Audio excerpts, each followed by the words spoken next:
Hello दोस्तों, तो कैसे हैं आप सब लोग। उम्मीद करता हूँ बढ़िया होगा, किसकी तरह बिल्कुल मेरी तरह। तो काफी टाइम बाद फिर से स्वागत है आपका। तो आज अपन देखेंगे एक बार सेल के बारे में, सेल स्ट्रक्चर और इसका फंक्शन, एक जनरल ओवरव्यू अपन देखेंगे इस चैप्टर का। डिटेल में अपन नहीं जाएंगे, थोड़ा सा एक ही लेक्चर के अंदर ये पूरा एक ही लेक्चर में पूरा चैप्टर कवर करने की कोशिश करूंगा, क्योंकि थोड़ी सी डिमांड आ रही थी एग्जाम के लिए।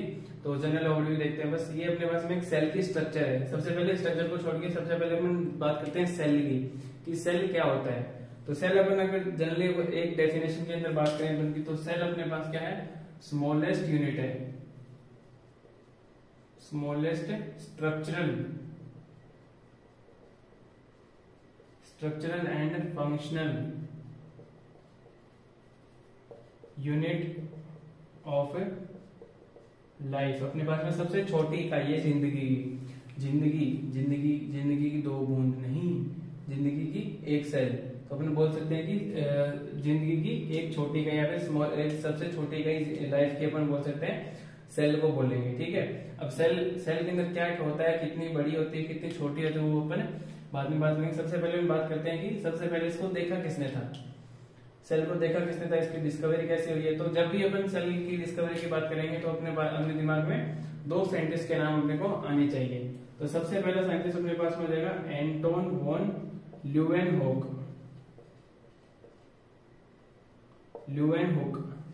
सबसे पहले साइंटिस्ट अपने पास में ये आएगा। इसने क्या किया था, सिर्फ देखा था। इसने क्या देखा था कि इसने बताया कि मैंने एक लिविंग सेल को देखा है, लिविंग सेल को इसने देखा है, आंखों से फाड़ के सिर्फ देखा है, अभी कुछ नहीं किया। ठीक है। अगर दूसरे साइंटिस्ट की मैं बात करूं, इसके बाद में बहुत सारे साइंटिस्ट है जिसने किसी प्लांट की सेल वॉल को देखा, और किसी को देखा, बहुत सारे सेल्स को देखा, मरीज को देखा, जिंदगी को देखा, किसी ने पस सेल से देखा, ये देखा। तो जनरली अपन दो साइंटिस्ट, एक ल्यूवेनहोक हो गया, दूसरे साइंटिस्ट की अपन बात करेंगे रॉबर्ट हुक की मैं बात करूंगा। इसने क्या किया था, न्यूक्लियस की डिस्कवरी की थी। न्यूक्लियस, केंद्रक अपन जिसको बोलते हैं, केंद्रक अपन जिसको बोलते हैं, रॉबर्ट हुक ने इसकी डिस्कवरी की थी। अपन को दो साइंटिस्ट याद में रखने हैं, एंटोन वॉन ल्यूवेनहोक और दूसरा अपने पास में रॉबर्ट ब्राउन, सॉरी अपने पास में आ जाएगा रॉबर्ट ब्राउन आ जाएगा यहाँ पे। ल्यूवेनहोक क्या आ जाएगा, रॉबर्ट ब्राउन अपने पास में न्यूक्लियस किसने डिस्कवरी की थी। उसके पास में डिफरेंट टाइप ऑफ ऑर्गेनिज है इसके अंदर, ये सेल का एक ओवरव्यू है। देन उसके बाद में अपन एक थोड़ा सा डिटेल में देखेंगे, ज्यादा डिटेल में अंदर नहीं जाएंगे। तो चलिए उसके बाद में थोड़ा सा देखते हैं इनके बारे में। तो अपन ने क्या देखा कि सेल की डेफिनेशन अपन ने देखी, स्मॉलेस्ट यूनिट ऑफ लाइफ अपन ने देखा, और उसकी डिस्कवरी के दो साइंटिस्ट पढ़े। उसके बाद में अपन बात करते हैं स्मॉलेस्ट सिंगल सेल अपन ने पढ़ा था कि सबसे छोटी यूनिट है। ठीक है। वो छोटी यूनिट एक लाइफ की है। तो मतलब सेल का भी साइज वेरी करता है। मतलब हाँ, यूनिट अपन कौन, जैसे अपन घर बनाते हैं तो सबसे छोटी यूनिट कौन सी होती है, ईंट होती है, अपने पास ब्रिक होती है। तो ईंट भी कई डिफरेंट साइज की होती है ना, कोई छोटी होती है, बड़ी होती है, पत्थर भी होते हैं। तो ऐसे करके वो डिफरेंट साइजेस के अंदर वेरी करता है। तो फिर यहाँ पे अगर बात करेंगे स्मॉलेस्ट सिंगल सेल कौन सा होता है, स्मॉलेस्ट सिंगल सेल अपन बोलेंगे माइकोप्लाज्मा का होता है। ये एक माइक्रो ऑर्गेनिज्म है, जिसको बैक्टीरिया अपन इसको बोलेंगे। ये एक बैक्टीरिया है जो स्मॉलेस्ट सिंगल सेल होता है, जो मतलब बिना ऑक्सीजन के भी रह सकता है, ऐसा एक सिंगल सेल ऑर्गेनिज्म है ये।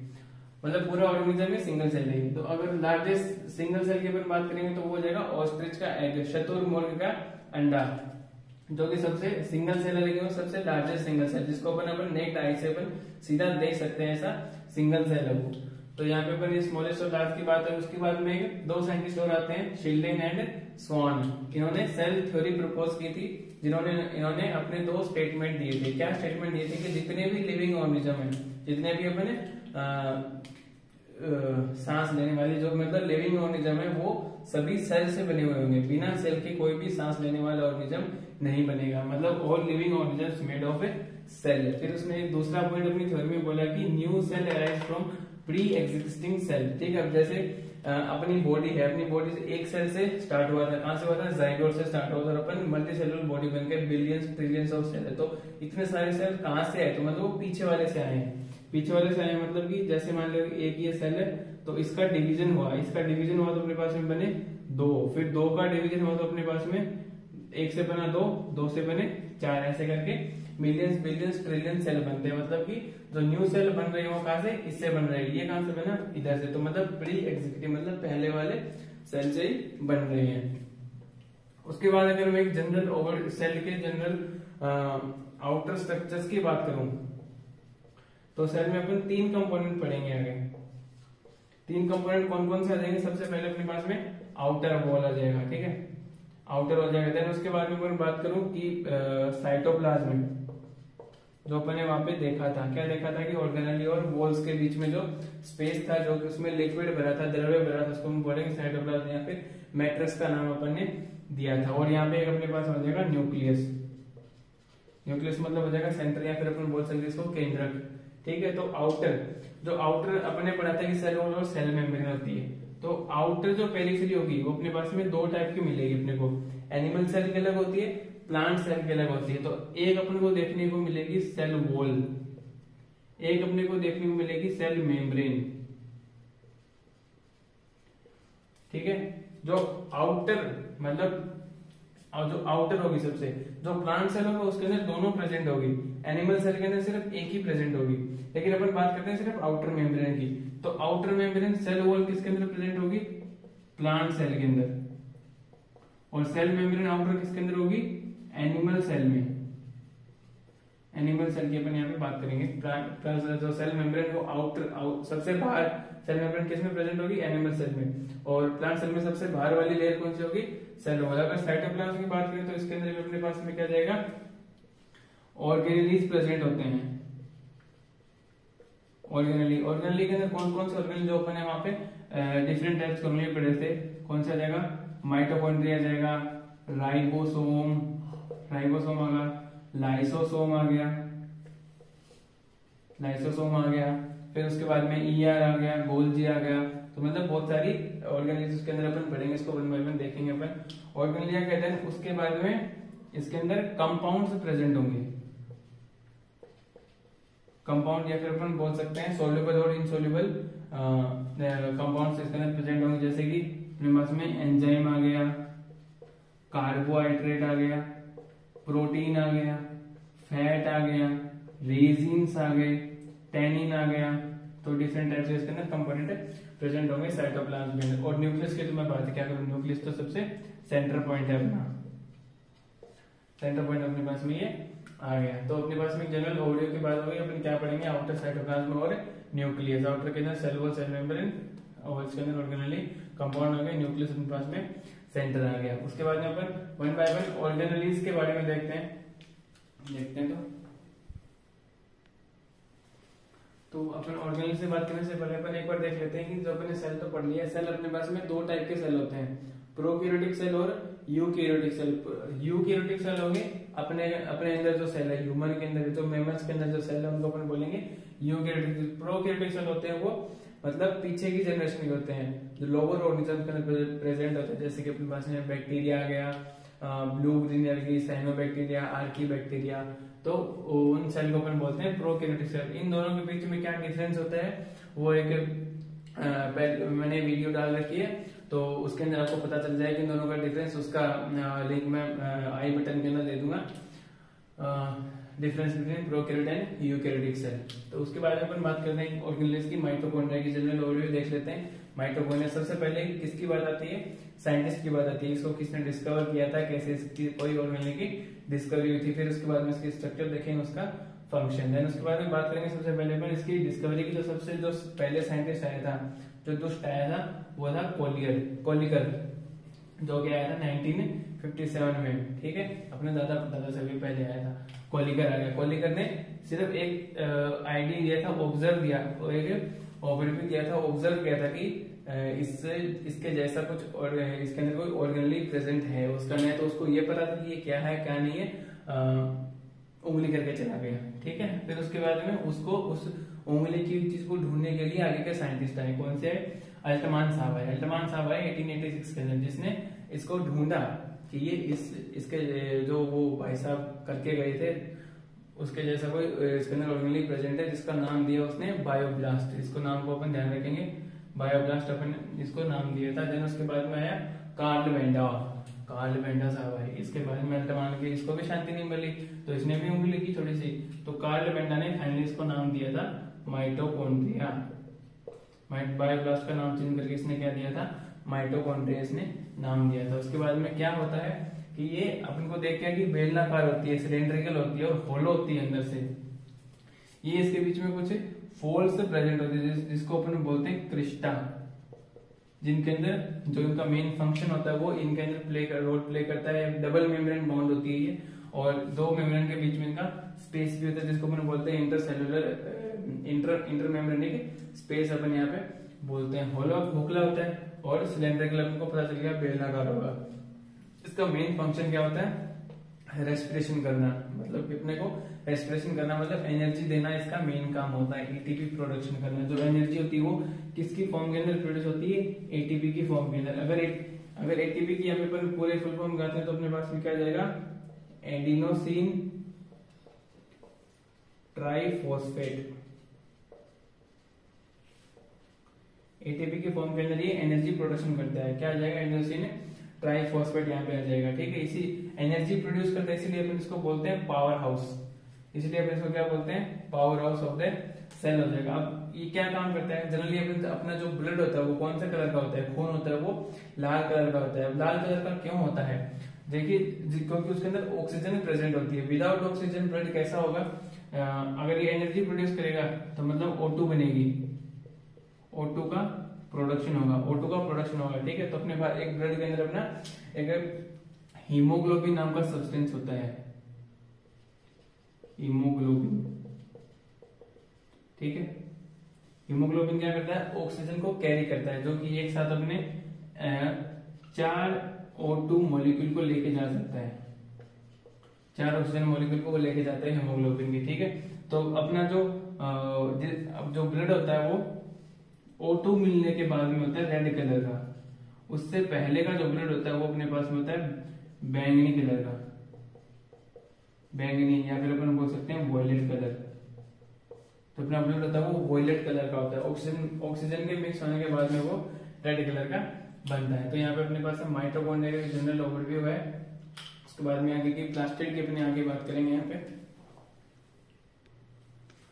उसके बाद बात करें अपन प्लास्टिड की। ठीक है, तो प्लास्टिड को अपन बोलते हैं लवक। तो प्लास्टिड सबसे पहले अपन वही बात करते हैं कि किस दुष्ट ने इसका नाम दिया था, तो बात करते हैं तो इसने दिया था अर्नेस्ट हैकेल ने इसकी डिस्कवरी की थी और इसका नामकरण किया था अपने प्लास्टिड भाई साहब का। ठीक है, तो इसका जो मेन फंक्शन क्या होता है, मेन फंक्शन इसका होता है रिस्पॉन्सिबल फॉर पिगमेंटेशन की, मतलब प्लांट के अंदर फ्रूट के अंदर कौन सा कलर आया है वो कलर किसके कारण आता है, प्लास्टिड के कारण आता है। ठीक है, कौन कौन सा कलर डिफरेंट टाइप के प्लास्टिड होते हैं अपने पास में। अगर बात करें प्लास्टिड की तो अपने पास में 3 टाइप के प्लास्टिड अपन को देखने को मिलते हैं एक प्लांट के अंदर। तो अपने पास में आ जाएगा क्लोरोप्लास्ट, फिर आ जाएगा क्रोमोप्लास्ट, फिर आ जाएगा ल्यूकोप्लास्ट। तो अगर क्लोरोप्लास्ट की बात करते हैं तो क्लोरोप्लास्ट के अंदर कौन सा पिगमेंट ये प्रेजेंट होता है, क्लोरोफिल पिगमेंट प्रेजेंट होता है, जो सिर्फ ग्रीन कलर का होता है। क्लोरोफिल इसके अंदर सिर्फ एक ही कलर होता है, ग्रीन कलर। इसीलिए अपन अपने जो भी आसपास पेड़ पौधे अपन देखते हैं वो सब उनको ग्रीन दिखाई देते हैं। ग्रीन क्यों दिखाई देते हैं, क्योंकि उनके अंदर क्लोरोफिल भर भर के भरा होता है, भर भर के भरा होता है, BBB। ठीक है, भर भर के भरा होता है। क्या, ग्रीन कलर क्यों, क्योंकि इसके अंदर क्लोरोफिल पिगमेंट होता है जो कि फोटोसिंथेसिस के लिए रिस्पॉन्सिबल होता है, जो लाइट आता है उसको ट्रैप करने के काम आता है तो और फोटोसिंथेसिस प्रोसेस को आगे बढ़ाता है क्लोरोफिल। उसके बाद बात करेंगे अपन क्रोमोप्लास्ट की। क्रोमोप्लास्ट में क्या जगह डिफरेंट टाइप्स के पिगमेंट होते हैं इसके अंदर, जैसे मोस्ट कॉमनली अपने पास होते हैं ज़ैंथोफिल आ जाएगा और कैरोटीनॉइड आ जाएगा। ठीक है, और भी डिफरेंट टाइप्स का होता है अपने पास में, एंथोसाइनिन आ जाएगा, लाइकोपिन आ जाएगा, कैरोटीन आ गया, ज़ैंथोफिल अपने पास में आ गया। तो कौन कौन से कलर रिस्पॉन्सिबल होते हैं, जैसे एंथोसाइनिन की बात करें तो एंथोसाइनिन जो एप्पल का जो कलर होता है, रेड कलर होता है, एप्पल का रेड कलर होता है, उसके लिए रिस्पॉन्सिबल होता है एंथोसाइनिन हो जाएगा। जो ज़ैंथोफिल होता है वो किसके लिए, येलो कलर को वो प्रोड्यूस करता है। जैसे अपन देखते हैं पपाया के अंदर देखते हैं येलो कलर होता है, वो किसकी वजह से होता है, ज़ैंथोफिल का आना। जैसे अपन कैरोटीन का अपन देखते हैं, कैरोटीन किसके लिए रिस्पॉन्सिबल होता है, जो गाजर का जो रंग होता है उसके लिए रिस्पॉन्सिबल होता है कैरोटीन। उसके बाद बात करें अपन लाइकोपिन, जो टमाटर का रंग होता है उसके लिए लाइकोपिन रिस्पॉन्सिबल होता है। उसके बाद में तीसरा प्लास्टिड की बात करें ल्यूकोप्लास्ट। ल्यूकोप्लास्ट के अंदर कोई कलर नहीं होता है, सुसरा। किसी काम का नहीं होता, ठीक है। ये क्या काम करता है, कलरलेस होता है, इसका काम होता है स्टोरेज का। जैसे कि ये दो टाइप का होता है, आगे भी जाके इलियोप्लास्ट होता है और एलियोप्लास्ट होता है। तो ये क्या काम करता है, फैट का, प्रोटीन का, इनका स्टोरेज करता है सिर्फ, और कोई काम नहीं होता है इनसे, ठीक है। पीले पीले होकर रह जाते हैं। तो अपने पास में 3 टाइप के प्लास्टिड हो गए। तो जनरल अपने पास इतना ही है प्लास्टिड का। फिर उसके बाद में बात करें गोल्जी बॉडी की। गोल्जी भाई साहब इनका तो नाम ही ऐसा सा है, क्या ही बने, कैमिलो गोल्जी नाम ही, उसके साथ अपने नाम के साथ ही अपनी जात को जोड़ दिया, कैमिलो गोल्जी। खुद का नाम था, नाम भी गजब गोल्जी नाम जोड़ दिया। 1898 के अंदर इन्होंने भाई साहब ने गोल्जी की डैश में उंगली की थी, ठीक है। तो अगर गोल्जी की अगर स्ट्रक्चर की बात करें तो अपने पास में बहुत सी सिंपल स्ट्रक्चर होती है इसकी, सिर्फ एकदम गोल्जी की तरह ही होती है, ऐसी स्ट्रक्चर होती है, ठीक है। और यहाँ से छोटे छोटे छोटे ऐसे पार्सल हो जाते हैं, ठीक है। पार्सल क्या हो जाते हैं, मतलब इसका जो मेन फंक्शन होता है वो होता है पैकेजिंग, स्टोरेज और डिलीवरी। पैकेजिंग करना, ठीक है। ये किसके साथ जुड़ा हुआ होता है, ये पास में बिल्कुल इसके अंदर, इसके पास में होगा, क्या होगा, एंडोप्लाज्मिक रेटिकुलम, जो अपने वहां से पढ़ा था। तो एंडोप्लाज्मिक रेटिकुलम इसको कुछ ना कुछ देता रहेगा, ये उसको पैक करता रहेगा, पैक करेगा। अगर ज्यादा सप्लाई नहीं हो रही तो उसको स्टोर भी करेगा, यहाँ पे स्टोर करके रख लेगा, और जब देना होगा सामान तो उसकी डिलीवरी कर देगा, ठीक है। तो अपने पास में इसके 3 फंक्शन आते हैं, पैकेजिंग, स्टोरेज और डिलीवरी के। फिर अपने पास में जाएगा मेन इसका रोल, मतलब प्रोडक्शन के अंदर इसका क्या रोल होता है। जैसे कि प्लास्टिक का पिगमेंट के अंदर होता है कलर, और गोल्जी का क्या मेन रोल होता है, मेन रोल अपने पास में ये पैकेजिंग, स्टोरेज और डिलीवरी। इसके साथ में ये प्रोडक्शन ऑफ ग्लाइकोलिपिड और ग्लाइकोप्रोटीन, मतलब इनके प्रोडक्शन को भी इंक्रीज करते हैं, फिर इनका भी प्रोडक्शन करता है, किसका, ग्लाइकोलिपिड और ग्लाइकोप्रोटीन का, ठीक है। उसके बाद में एक और टर्म अपने पास आती है कि डिक्टियोसोम। डिक्टियोसोम अब क्या बोला है नहीं, ठीक है। जो प्लांट्स के अंदर जो गोल्जी बॉडी होती है, प्लांट गोल्जी बॉडी,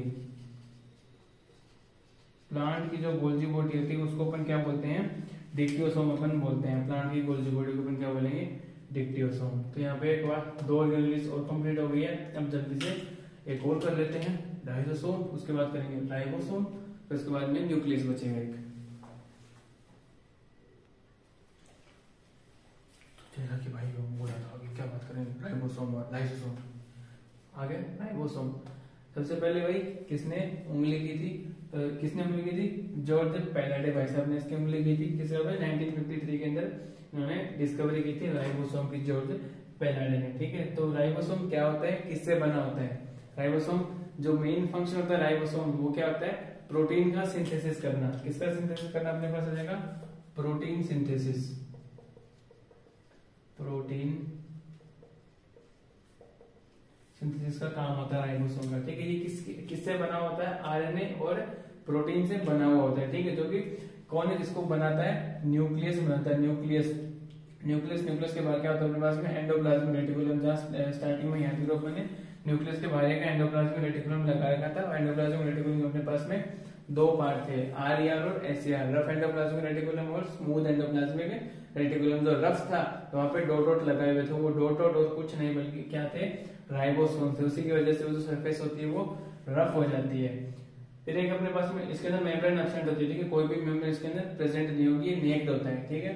कपड़े नहीं पहने होंगे इसने, ठीक है, बिना कपड़ों में होता है राइबोसोम। उसके बाद अब एक टर्म आती है अपने पास में पॉलीराइबोसोम, और ये अपने पास में पॉलीसोम। इसका मतलब क्या जाएगा, जब आगे अपन देखेंगे मॉलिक्यूलर बेसिस पे देखेंगे, जब वो होता है ट्रांसक्रिप्शन, ट्रांसलेशन होता है, तो अपने पास में एक एमआरएनए की स्ट्रैंड होती है।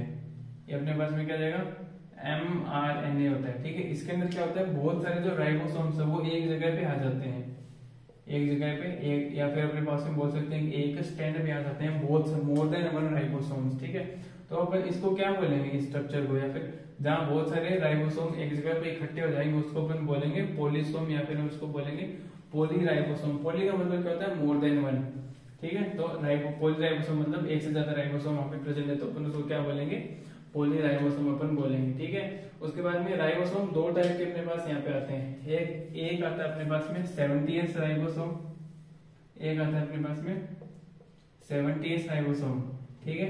फिर एक आता है अपने पास में 80S राइबोसोम, 80S राइबोसोम और 70S राइबोसोम। ये जो 70S होता है वो प्रोकैरियोट के अंदर होता है, प्रोकैरियोट सेल के अंदर, और ये अपने पास में होता है यूकैरियोट के अंदर। ठीक है, अगर थोड़ा सा और इसके अंदर जाए तो ये दो राइबोसोम मतलब वो दो सब यूनिट से होता है, दो सब यूनिट इसके होते हैं। ठीक है, एक छोटी यूनिट होती है, एक बड़ी यूनिट होती है। Small unit and large unit से ये बने होते हैं। अगर 70s राइबोसोम की मैं बात करूं तो इसके अंदर होता है 50s प्लस 30s। तो जो 50s वाली वो होगी लार्ज सब यूनिट और 30s वाली स्मॉल सब यूनिट होगी अपने पास में।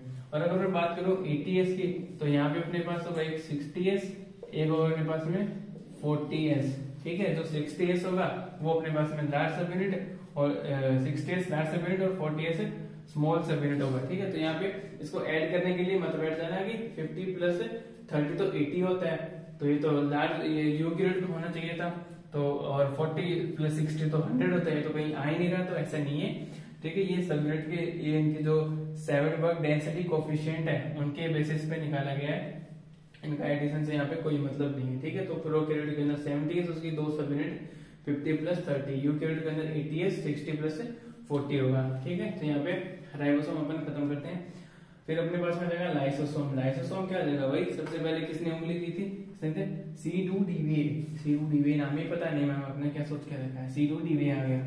ठीक है, फिर अपने पास में जाएगा formed by packaging of Golgi. Lysosome होता है वो सेल का सबसे खतरनाक पॉइंट होता है। ठीक है, ये चाहे तो सेल को बचाता है और सेल को मार भी यही सकता है। ठीक है, इसकी खुद की मर्जी होती है। बचा कैसे सकता है, क्योंकि कोई भी पार्टिकल आ गया, ठीक है, जैसे कि हार्मफुल पार्टिकल आएगा तो उसको वो खाएगा, जो सेल को डैमेज करेगा। और अगर इसकी मर्जी हुई तो वैसा भी फट जाएगा मतलब ये जो इसके अंदर से जो सामान निकलेगा वो उसकी सेल को ही खा जाएगा, मतलब सुसाइड कर लेगा वो। इसीलिए अपन इसको बोलते हैं सुसाइडल बैग, अपन इसको बोलते हैं। सुसाइडल बैग अपन इसको क्यों बोलते हैं, क्योंकि जब ये फटेगा तो कुछ निकलेगा, उस कुछ में क्या होता है, उसके अंदर डाइजेस्टिव एंजाइम्स भरे होते हैं।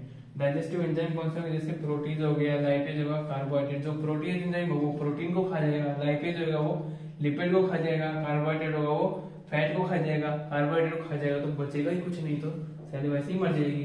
ठीक है, तो इसलिए अपन बोलते हैं इसको सुसाइडल बैग। ठीक है, हाउस ऑफ एंजाइम मतलब एंजाइमों का घर, बहुत सारे एंजाइम इसके अंदर भरे होते हैं। और इसको कौन कब बनता है, पैकेजिंग के टाइम। पैकेजिंग कौन करती है, पैकेजिंग मेन फंक्शन किसका होता है, गोल्जी बॉडी का। पैकेजिंग करते टाइम में ये थोड़े थोड़े निकल जाते हैं बेचारे धीरे से। ठीक है, formed by packaging of Golgi. इसके अंदर मेन पॉइंट अपने को यही ध्यान रखने की सुसाइडल बैग अपन इसको बोलते हैं। इसके अंदर क्या होता है, डाइजेस्टिव एंजाइम और हाउस ऑफ एंजाइम अपन इसको बोलते हैं। कौन कौन से एंजाइम है वो भी थोड़े से ध्यान रख लेंगे। ये अपने पास में ऑलमोस्ट ऑर्गेनेलिस पूरी हो गई। उसके बाद जो है अगले अपन देखते हैं न्यूक्लियस के बारे में बात करते हैं।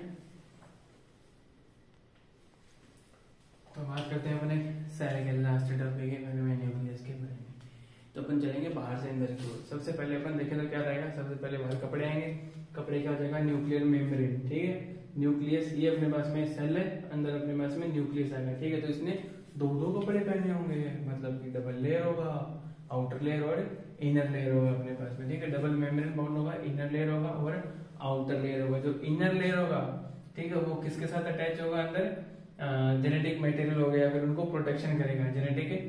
जेनेटिक मटेरियल हो गया, या फिर अपन बोल सकते हैं जो न्यूक्लियो प्लाज्म है उसके साथ अंदर अटैच हो गया। जो आउटर मेम्ब्रेन होगा, आउटर मेम्ब्रेन जस्ट याद करो अपन ने सबसे पहले स्ट्रक्चर में क्या पढ़ा था, न्यूक्लियस के जस्ट बाहर क्या होता है, अटैच विद और जैसे अपने पास में एंडोप्लाज्मिक रेटिकुलम आ जाएगा, उसके साथ में ये अटैच होगा।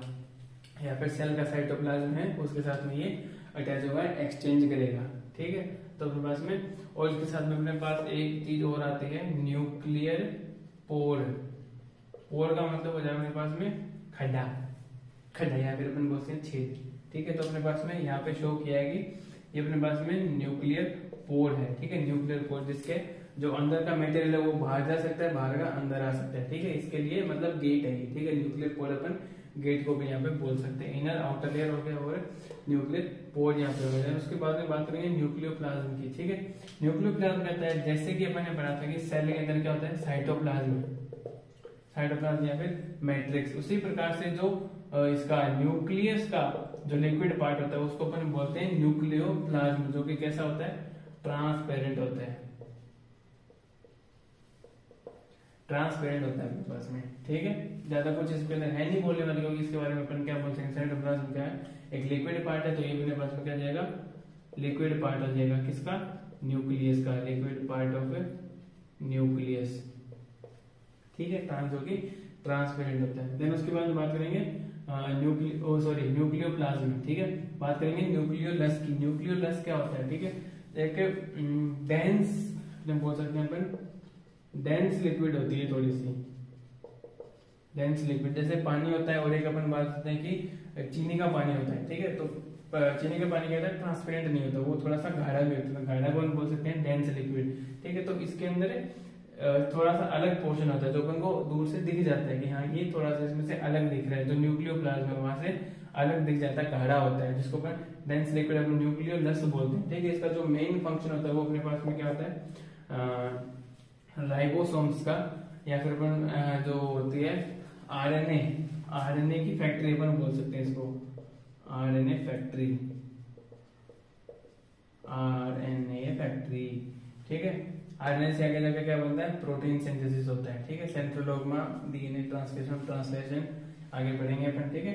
तो आरएनए फैक्ट्री अपन बोलते हैं, प्रोटीन सिंथेसिस फैक्ट्री अपन किसको बोलते हैं, न्यूक्लियस को। तो इसके अंदर यही याद रखने वाली बात थी। उसके बाद में बात करते हैं मेन भाई साहब न्यूक्लियस की। न्यूक्लियस क्या होता है, बाहर आ गया वही बात, ठीक है। मेम्ब्रेन इसके अंदर क्या होती है, डबल मेम्ब्रेन, तो अपन बोल सकते हैं डबल मेम्ब्रेन होगा न्यूक्लियस, दो तरह के कपड़ों से ढका हुआ होगा, ठीक है। और इसका जो मेजर कंटेंट होता है, इसके अंदर क्या होता है, कंटेंट इसका क्या होता है, अपने पास में जेनेटिक मटेरियल, जैसे अपने पास में इसके अंदर डीएनए रहता है, डीएनए इसके अंदर रहेगा, ठीक है। और अगर मैं बात करूं इसके अलावा, इसको अपन क्या बोलते हैं, न्यूक्लियस को अपन बोलते हैं सेंटर पॉइंट अपन इसको बोलेंगे, या फिर अपन इसको बोल सकते हैं रेगुलेटरी, या फिर अपन बोल सकते हैं control machinery.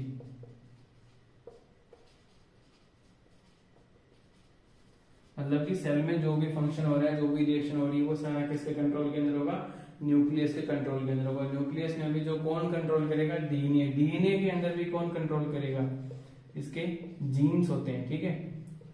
Gene, different types के जीन होते हैं, वो देखेंगे अपन आगे इसके बारे में, डीएनए की बात करेंगे तो, ठीक है। तो इतना न्यूक्लियस का पोर्शन खत्म हो गया, एक ओवरव्यू खत्म है, डिटेल स्टडी अपन यहाँ पे नहीं कर रहे हैं। तो यहाँ पे न्यूक्लियस, उसके बाद में अपन देखते हैं थोड़ा सा क्रोमोसोम, क्रोमेटिन, जीन के, डीएनए, आरएनए के बारे में देख लेते हैं। तो अपन आगे बात कर लेते हैं, क्रोमेटिन, क्रोमोसोम, जीन, डीएनए और आरएनए की बात करेंगे। तो अपने पास आ गया क्रोमेटिन। क्रोमेटिन क्या होता है, जब स्टार्टिंग में अपन न्यूक्लियस की स्ट्रक्चर देखी थी, तो न्यूक्लियस के स्ट्रक्चर में अपन ने अंदर ऐसा कुछ बनाया था, ये और कुछ नहीं बल्कि सीधा सीधा क्रोमेटिन मटेरियल होता है, ठीक है, जो कि उलझा हुआ एक जाल अपन बोल सकते हैं, क्रोमेटिन नेट अपन बोल सकते हैं इसको, ठीक है। जाल, किसका जाल होता है वो अपन देखते हैं कि न्यूक्लियस के अंदर क्या होता है, थ्रेड लाइक स्ट्रक्चर, मतलब धागे नुमा स्ट्रक्चर अपने पास में देखने को मिलेगी, धागे नुमा स्ट्रक्चर अपने को देखने को मिलेगी, जो कि उलझी होती है। जैसे अपने पास जो गट्टी होती है सूट सिलने वाली, या फिर नलकी अपन जिसको बोलते हैं, उसको निकाल के अपन ऐसे ऐसे कर देंगे तो गोल बॉल से बन जाएगी, तो वैसे होती है नेट की स्ट्रक्चर, थ्रेड लाइक स्ट्रक्चर होती है, ठीक है। जो कि जब सेल डिवीजन हो रहा होता है, सेल डिवीजन के अंदर जब न्यूक्लियस डिवाइड करते हैं, या फिर न्यूक्लियस दो न्यूक्लियस के अंदर कन्वर्ट होता है, तो ये जो थिन थ्रेड लाइक स्ट्रक्चर होती है, ठीक है, थिन थ्रेड लाइक स्ट्रक्चर वो किसके अंदर कन्वर्ट हो जाती है, थिक स्ट्रैंड के अंदर, जिसको अपन बोलते हैं क्रोमोसोम्स, ठीक है, जिसको अपन बोलेंगे क्रोमोसोम्स, ठीक है। उसके बाद में जो क्रोमेटिन होता है, वो क्रोमेटिन को अपन बोल सकते हैं डीएनए, ठीक है। क्रोमेटिन को डीएनए अपन क्यों बोल सकते हैं, क्योंकि वही जो थ्रेड लाइक स्ट्रक्चर या फिर क्रोमेटिन नेट होता है, वो क्रोमोसोम के अंदर कन्वर्ट होता है, और क्रोमोसोम के अंदर क्या होता है, डीएनए होता है, तो इसीलिए अपन इसको बोल सकते हैं क्रोमेटिन इक्वल्स टू डीएनए, ठीक है। उसके बाद में यहाँ पे अगर अपन क्रोमोसोम की बात की तो अपन देख लेते हैं क्रोमोसोम क्या होते हैं। क्रोमोसोम क्या होता है, क्रोमोसोम की अगर अपन स्ट्रक्चर देखेंगे तो अपन को कुछ ऐसा देखने को मिलेगा कि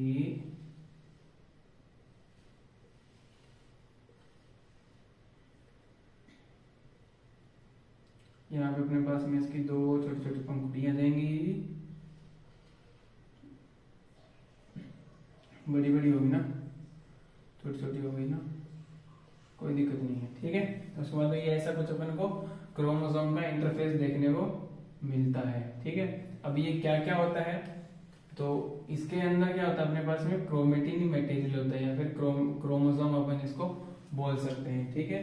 तो ये जो अंदर है इसको अपन बोलेंगे क्रोमेटिन, क्रोमेटिन फाइबर अपन बोल सकते हैं, ठीक है। और ये जो एक सिंगल है मतलब कि ये और ये सिर्फ इतना पोर्शन, एक साइड का पोर्शन इधर, एक साइड का पोर्शन, मतलब इसको हाफ कर देते हैं, एक साइड का इधर एक साइड का इधर, तो इसको अपन बोलेंगे क्रोमेटिड,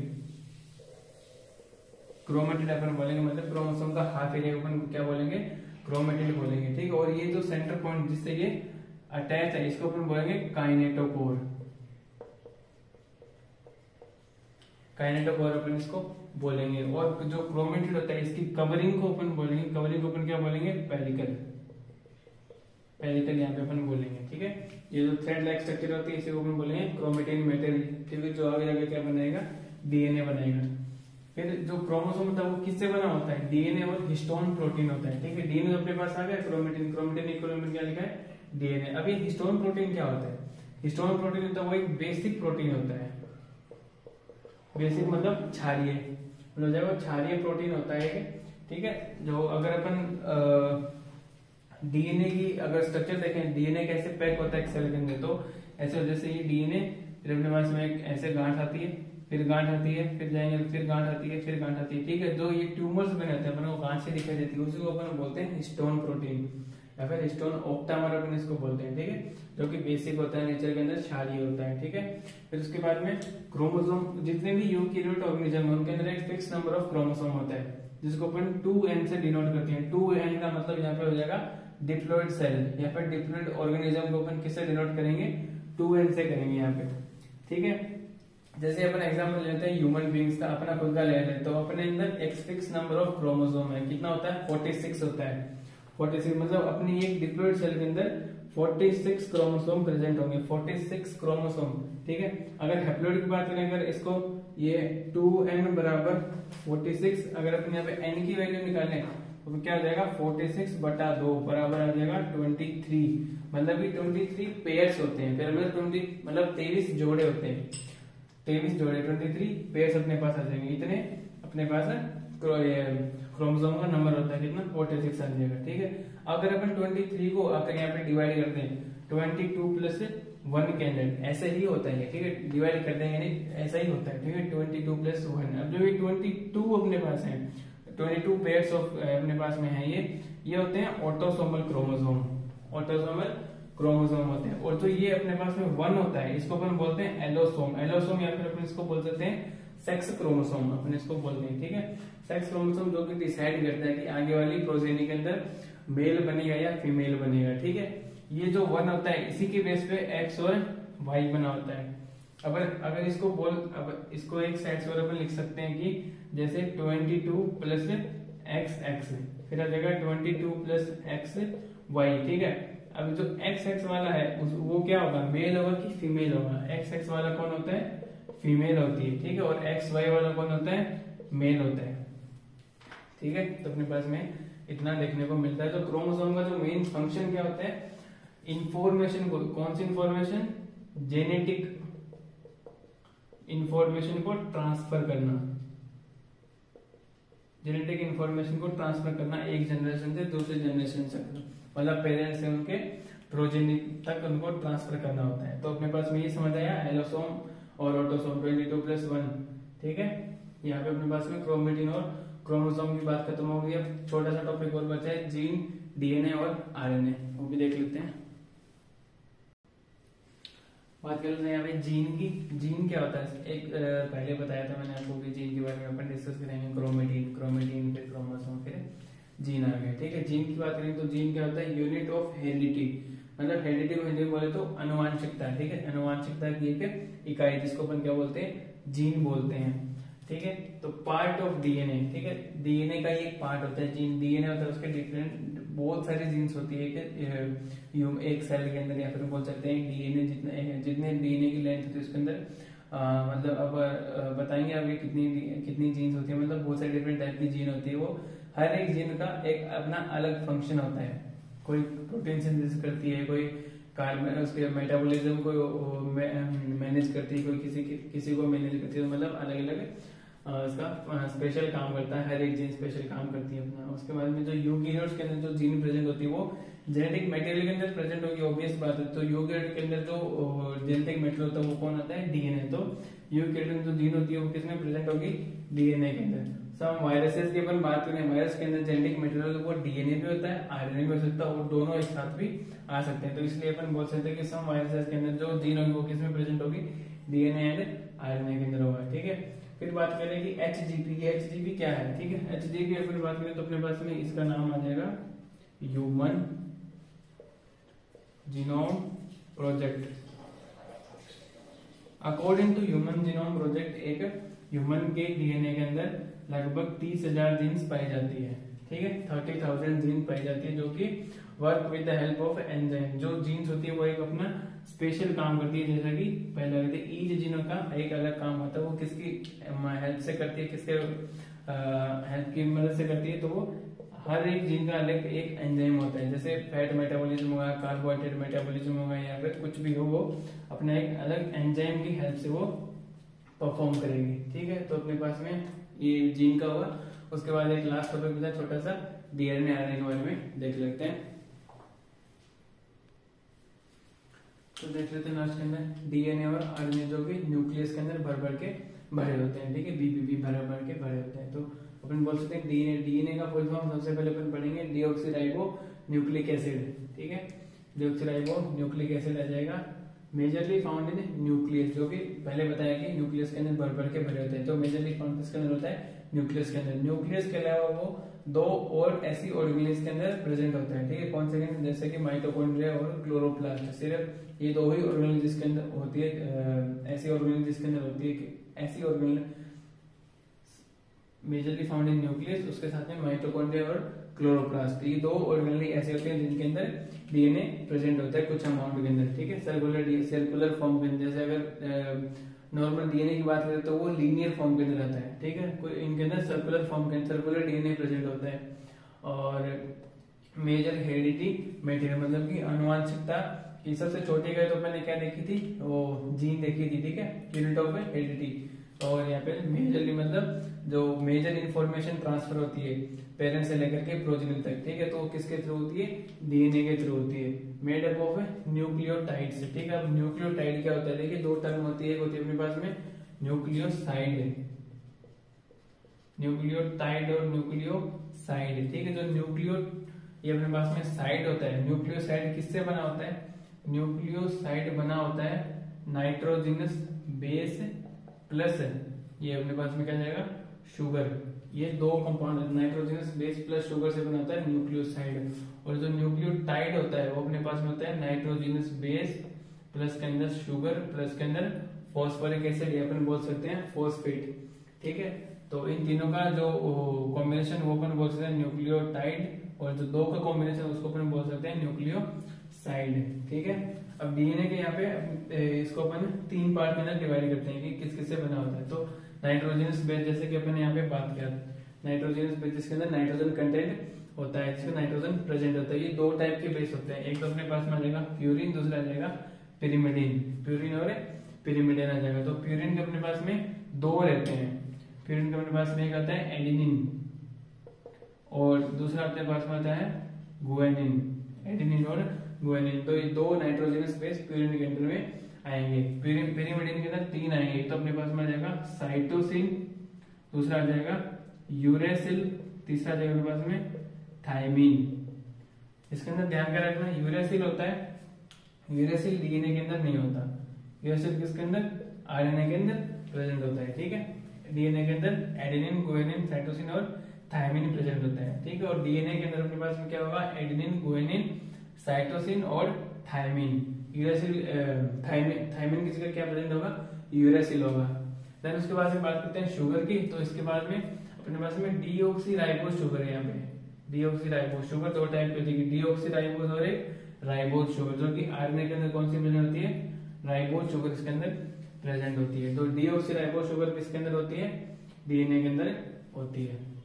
फिर उसके बाद में एक दो साइंटिस्ट का नाम लेते हैं अपन, James Watson and Francis Crick, जिन्होंने 1953 के अंदर डीएनए का डबल हेलिक्स मॉडल दिया था। डबल हेलिक्स से इनका सेंस था कि इन्होंने मॉडल प्रपोज किया था, डीएनए डबल हेलिक्स मॉडल था, मतलब डीएनए की डबल स्टैंड, डबल का मतलब हो जाएगा डबल स्टैंडर्ड, यहाँ पे हेलिक्स का मतलब हो जाएगा राइट हैंडेड हेलिक्स आ जाएगा यहाँ पे, ठीक है। तो DNA double helix model James Watson and Crick ने दिया था 1953 के अंदर। फिर अपन बात करते हैं आरएनए की। आरएनए का मतलब हो जाएगा राइबोन्यूक्लिक एसिड।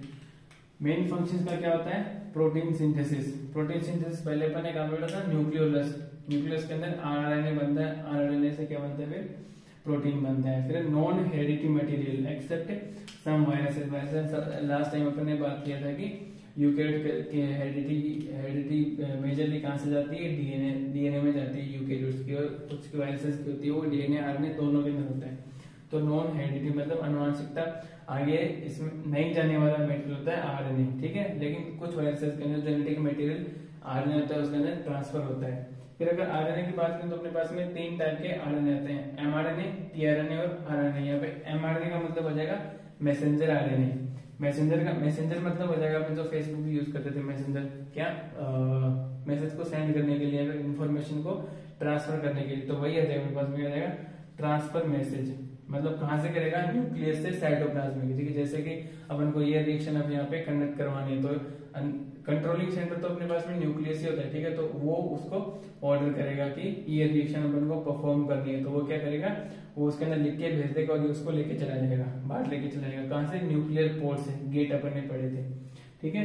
एमआरएनए हो जाएगा मैसेंजर आरएनए, ट्रांसफर मैसेज करेगा न्यूक्लियस से बाहर या फिर सेल से दूसरी सेल की साइड ट्रांसफर करेगा, ठीक है। फिर आ जाएगा टीआरएनए। टीआरएनए का मतलब है ट्रांसफर आरएनए, ठीक है। ट्रांसफर आरएनए जो कि अमीनो एसिड से प्रोटीन बनाएगा, ये पूरी प्रोसेस होती है ट्रांसलेशन के। आगे देखेंगे, अभी तो इतना याद रखना। टीआरएनए का मतलब हो जाएगा अमीनो एसिड से प्रोटीन बनेगा, ठीक है। फिर आ जाएगा आरएनए, आरएनए राइबोसोमल आरएनए, ठीक है। जो मैक्सिमम होता है 80%, ऑलमोस्ट 80% जो आरएनए होता है वो कौन सा होता है, आरआरएनए। ये क्या करेगा, मेंटेन राइबोसोम स्ट्रक्चर्स, राइबोसोम की स्ट्रक्चर को मेंटेन करेगा। अपन ने देखा था राइबोसोम कोई कपड़े नहीं पहना होता, ठीक है। राइबोसोम की स्ट्रक्चर को वो मेंटेन करेगा, ठीक है। मेजर यूनिट कहां से बनता है, ये न्यूक्लियोलस। अपन ने पहले पढ़ा था न्यूक्लियोलस क्या होता है, आरएनए की फैक्ट्री होती है। आरएनए के अंदर भी कौन सा, आरआरएनए की वो फैक्ट्री होती है। तो यहाँ पे एक सेल का जनरल ओवरव्यू पूरा हुआ है इतनी देर के अंदर। इसकी डिटेल स्टडी अपन बाद में करेंगे। तो कोई डाउट हो तो प्लीज कमेंट। तब तक के लिए बाय।